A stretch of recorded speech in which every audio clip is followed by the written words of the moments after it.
Hey guys, you're watching Team APS, and in today's video, I'm with Calvin, and we're going to tell Calvin, you, not him.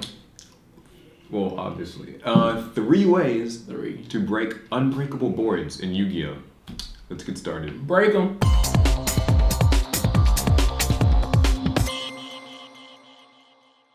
So as you guys know, unbreakable boards are really common in this game. There are plenty of decks that will make plenty of cards that will shut you down. I hate Dark Law.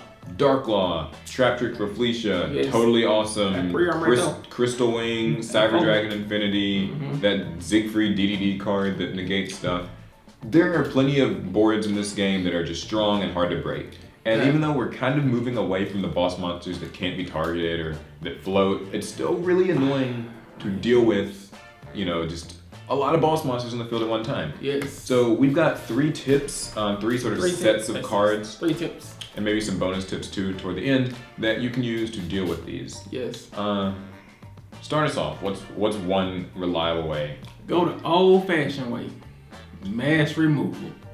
So what would you say? That's just like your run 2 Dark Holes and never get your Raigekis, your Dark Holes, Torrential Tribute. So crucial things to remember about these cards. Raigeki kind of seen as more of a staple. Yes. You know, just including one in your main deck. But it's not uncommon to side deck Dark Holes. You know what I mean? I've started making them again. Give that, because sometimes you just need to get something out of the field. Yes. Even if it'll float, or even if it's just one monster, sometimes you just need the extra removal. And Dark Hole is there. Extra removal. It's pulling a Dark Hole is a great option. And low key, you know, with Zodiacs being as popular as they are, they're actually much more susceptible to mass removal than other decks. Tell them why, Paul. Tell them why. They don't float.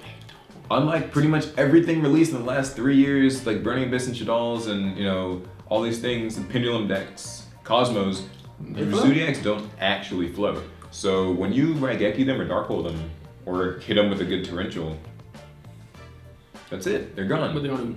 And another one that's kind of similar is Interrupted Kaiju Slumber. Same idea. It actually nukes the board as well in the process. You know what? Actually, Needle Sealant might work also. Not a bad one either. Good for stopping a play with, like, you know, when they've got lots of tuners or something on the field, they're about to do something like that. Or, hear me out, or if you see me and I'm at the event, you give me $2, I'll come fill you up on the board for you. That's all it takes. My next piece of advice is... You didn't say that was good advice. Well, okay, it's good advice.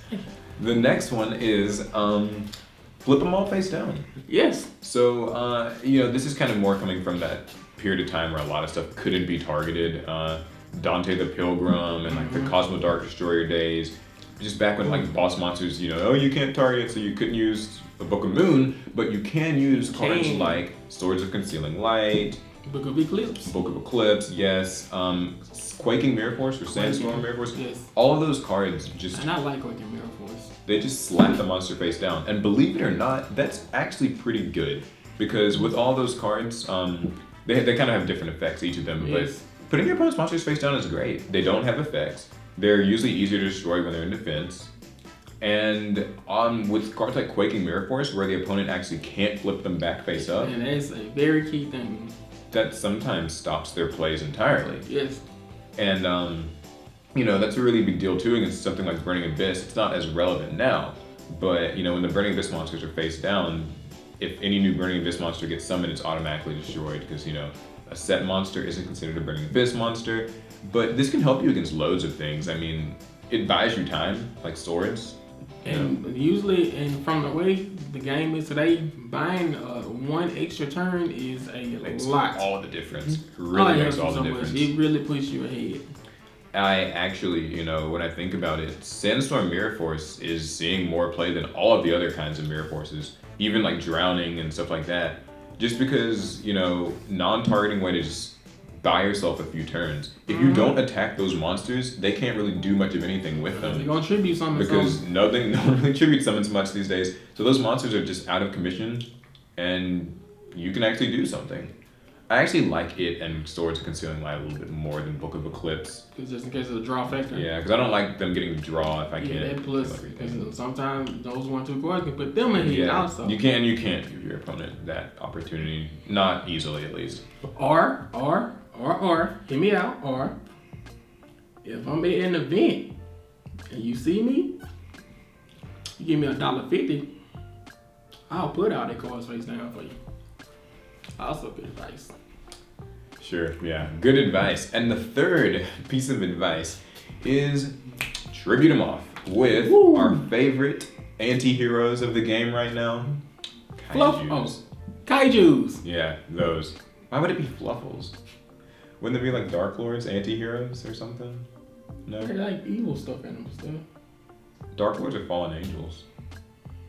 Touche. Back tribute them all. Yeah, use your kaijus. Everyone with chocolate. People hate kaijus, but the truth is, you really need kaijus. They're a necessary evil. Kaijus can tribute anything off. The important thing about kaijus is that if a monster can't be targeted, it can still be tributed. If a monster is unaffected by card effects, it can still be tributed. If a monster can't be destroyed, it can still be tributed. Ooh, how they just sound. You can get rid of that sounds Toadally Awesome and Dark Law and literally, Crystal Wing instantly. That Siegfried card. All that stuff. Tribute off. Now, kaijus are good, and they are usually the most popular way of doing it these days. But they tribute one monster. So what are some cards that tribute a few more? You can let us know. You've been watching that ARG thing on the... Yeah. Wait, doesn't it tribute one? You're thinking of Volcanic Queen tributes one. It's Lava Golem tributes two. You're dumb. Lava Golem tributes two. Lava Golem is good. It tributes two cards. And sometimes that's actually a really big deal because we're talking about breaking these unbreakable boards that usually have several monsters. So you can get rid of the Dark Law and the Toad. And the Toadally Awesome. At the same time. But maybe you want to get rid of the Dark Law, the Toad, and the Rafflesia. All at the same time. What card would you use? Volcanic Queen. That ain't right either. What we gonna use? Raw Sphere Mode. We're gonna use Raw Sphere Mode. Yes. The Wing Dragon of Raw Sphere Mode is actually a new card that came out of that Battle City Duelist pack last year. It's like a little gold ball. It is really good. It tributes 3 of your opponent's monsters. Say it again. How many tribute? Not 1. Not 1. Not 2. Not 2. But 3. So you can get rid of Rafflesia, Dark Law, Toadally Awesome, or Bahamut Shark and Toadally Awesome and Dark Law, or you can get rid of Siegfried and Crystal Wing and the other thing that DVDs make. Hope Harbinger, but isn't that what they do or something like that? Those kinds of cards. Tribute all 3 of them off. All 3 at once. And Raw Sphere Mode even comes back to you at the end of the next turn after you tribute all their stuff. And when it's back to you, it actually can't be destroyed. It can't be targeted for attacks or something like that. Can't be destroyed by card. It's actually really good, honestly. Very good. People have been side decking this card. He knows. You were watching that ARG stream the other weekend, and it is side. People were using that. Or, hear me out now. Or, if I'm at an event and you see me, you can give me $1. And you'll do what? What do you... Speaking of events, aren't you going to be in an event coming up here in a bit? April the 15th, I will be at the Fort Worth Regional. Me, Calvin, of Team ABS. So if you see me, come say hi, take a picture. Let him know that you care. Yeah. That might be a few weeks out from now, but I'm going to remind you guys. We'll remind you every video or every other video, at least one video a month. I'm probably going to remind you every video. That'll be great. So, those are 3 really great tips for breaking unbreakable boards. Now, you gotta get rid of them unbreakable boards. There are other ways you can do this, and that's where you come in the comments. In the comments below. Let us know what other cards or methods or strategies do you use to deal with the rather annoying trend in Yu-Gi-Oh right now of boards that are just full of a bunch of negating things. ABCs with their infinities and their Buster Dragons and the Toads and the Rafflesias and everything. How do you get rid of them? Leave suggestions in the comments. Let other people know. They can make this video a fun community thing. Don't forget to like and subscribe. That helps loads. Sponsor stuff and all that down in the description. And I think that's going to be it. So we will catch you guys in the next one. Done? I'm out of here.